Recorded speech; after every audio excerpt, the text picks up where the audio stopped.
burung. Tapi burung bukan burung Garuda. Salah satu burung warna biru itu punya Nasdem, itu pimpinan Surya Paloh. Nah ini apa karena Nasdem itu jeli? Atau mungkin Nasdem cermat dan teliti sehingga sampai ngompol dibuat.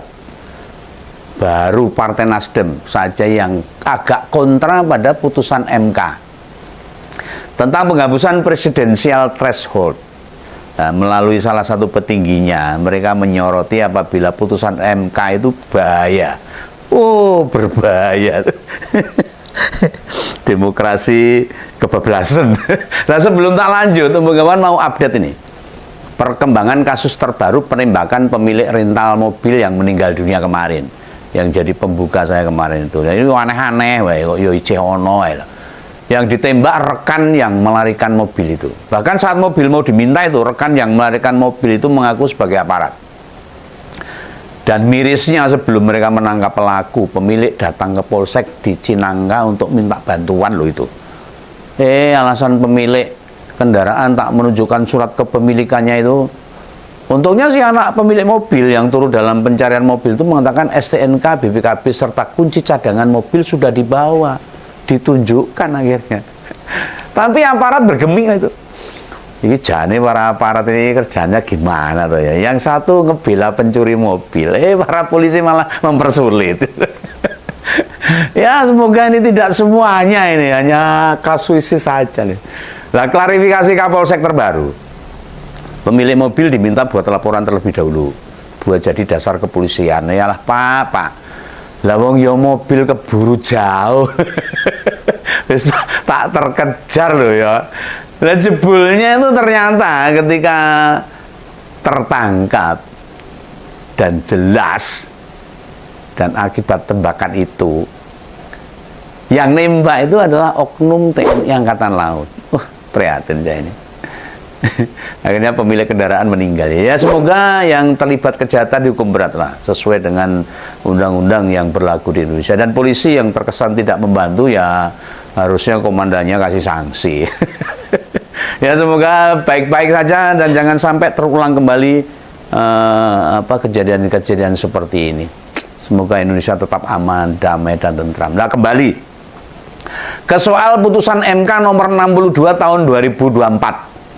Ingat ya, keputusan MK nomor 62 tahun 2024. Pada episode ngompol sebelumnya kan tak jelas ke. Putusan MK itu jelas menguntungkan keluarga Jokowi. Nanti kawan dikira nuduh lagi, dikira suuzon, nggak suka sama keluarga Pak Jokowi, enggak. Ini bagian dari hitung-hitungan politik, itu analisa politik. Nah, apakah ini memperlihatkan kalau partai-partai yang ada di Kim Plus Plus tidak ngeh soal ini, tidak paham?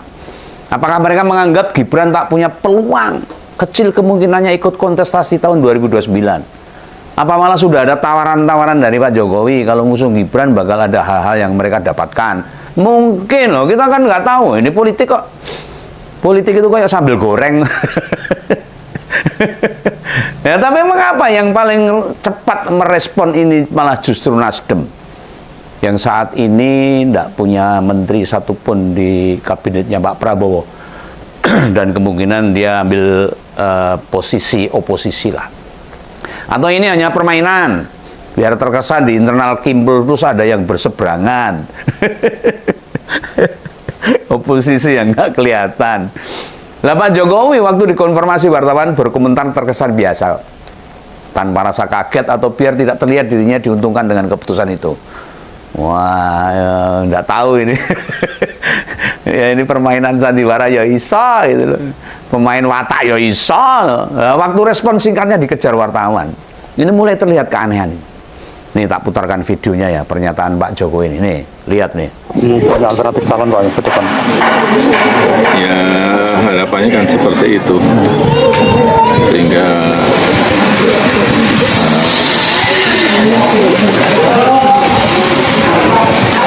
nantinya akan segera ditindaklanjuti oleh pembentuk undang-undang, pembuat undang-undang yaitu DPR.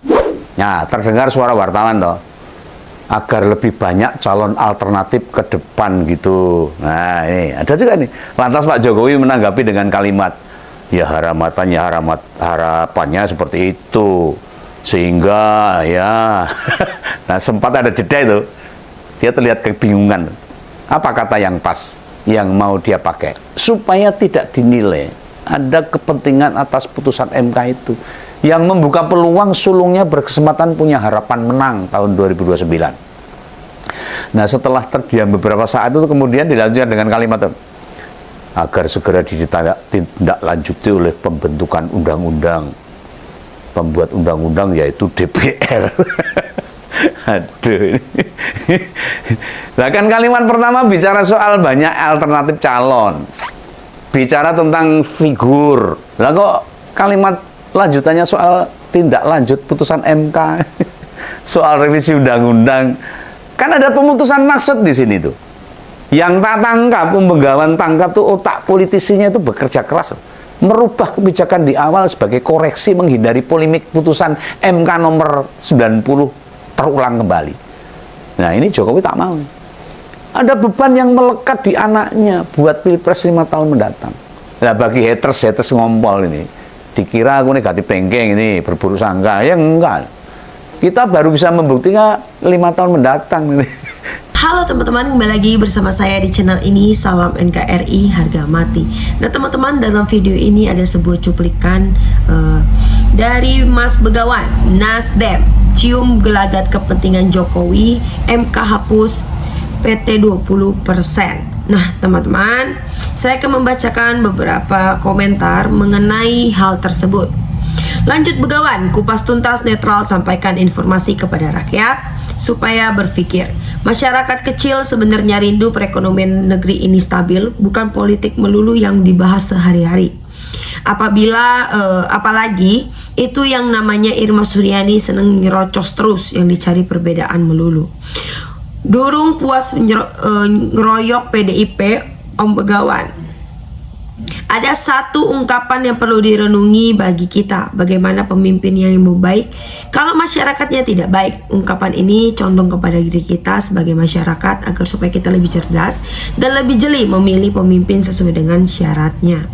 Om Begawan memang jeli mengamati gestur Mulyono. Sulitnya merebut partai besar juga membuat partai baru yang belum tentu lolos ya diobok-obok biar semua pada mabok.